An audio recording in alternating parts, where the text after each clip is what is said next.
warahmatullahi wabarakatuh. Perkenalkan, nama saya Jumati. Di sini saya akan menjelaskan filosofi saya yang berjudul hadis sebagai sumber hukum Islam. Yang pertama, pembahasannya hadis sebagai sumber hukum Islam dan kedudukan hadis terhadap Al-Quran. Kedudukan hadis sebagai bayani atau menjalankan fungsi yang menjelaskan hukum Al-Quran tidak diragukan lagi dan dapat diterima oleh semua pihak, karena memang untuk itulah Nabi ditugaskan Allah SWT. Namun dalam kedudukan hadis sebagai dalil yang berdiri sendiri dan sebagai sumber kedua setelah Al-Quran. Mengenal hadis qauliyah, hadis fi'liyah, hadis taqriyah. Hadis menurut istilah syarah ialah hal-hal yang datang dari Rasulullah SAW, baik itu ucapan, perbuatan, atau pengakuan takrir. Hadis qauliyah, ucapan, yaitu hadis-hadis Rasulullah SAW yang diucapkan dalam berbagai tujuan dan persesuaian situasi.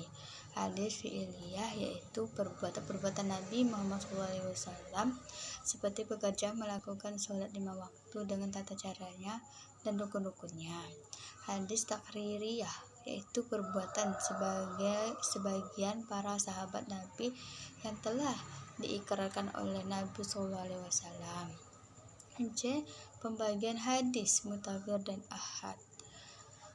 Hadis mutawir disebut hadis mutawir apabila jumlah perawi setiap tabaqoh tak terbatasi. Hadis ahad disebut hadis ahad adalah jika jumlah nawawi di tiap tabaqohnya belum mencapai jumlah mutawir. Yang D. Qat'i dan zani dalam hadis. A.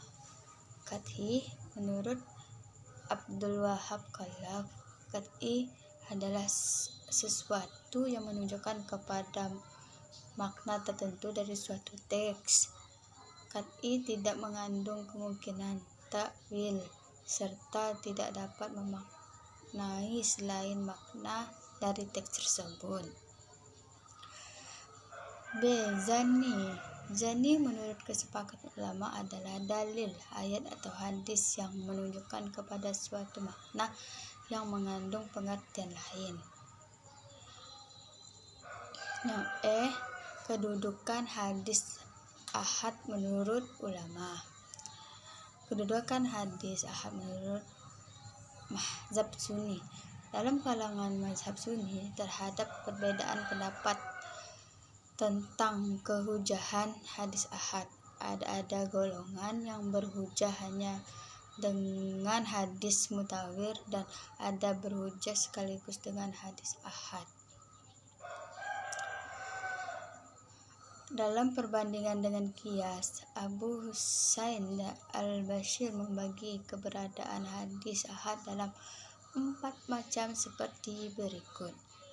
A. Qiyas, yang dibangun atas nas yang qat'i. Dalam hal ini, hukum yang diberikan daripadanya telah dinaskan pada salah satu sumber yang qat urutnya dan ilah-ilahnya pun dinaskan atau serupa yang dinaskan.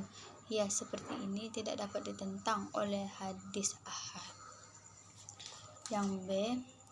Qiyas yang berpedoman pada satu dasar yang zani dan ilatnya pun ditetapkan dengan istibat, bukan dengan nas. Qiyas seperti ini didahulukan hadis ahad atasnya qiyas yang pertama di ijma menerima dan qiyas yang kedua di ijma menolaknya.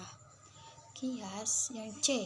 Qiyas yang ditetapkan dengan nas yang zani dan semua ilahnya pun ditetapkan dengan dasar yang zani, yang menyebabkan terjadinya pertentangan antara hadis ahad dan qiyas. Dalam hal ini didahulukan hadis ahad atas qiyas. Yang D. Qiyas yang ilatnya diistinbatkan, sedangkan dasar qiyas haruslah nas yang qat. Qiyas seperti ini diperselisihkan para ulama. Baik, kesimpulannya, dalam kedudukan sebagai penjelas, hadis kadang-kadang memperluas hukum dalam Al-Quran atau menetapkan sendiri hukum di luar apa yang ditentukan Allah dalam Al-Quran. Kedudukan hadis sebagai bayani atau menjalankan fungsi yang menjelaskan hukum Al-Quran tidak diragukan lagi dan dapat diterima oleh semua pihak, karena memang untuk itulah Nabi ditugaskan Allah SWT. Baik, sekian dari presentasi saya. Wassalamualaikum warahmatullahi wabarakatuh.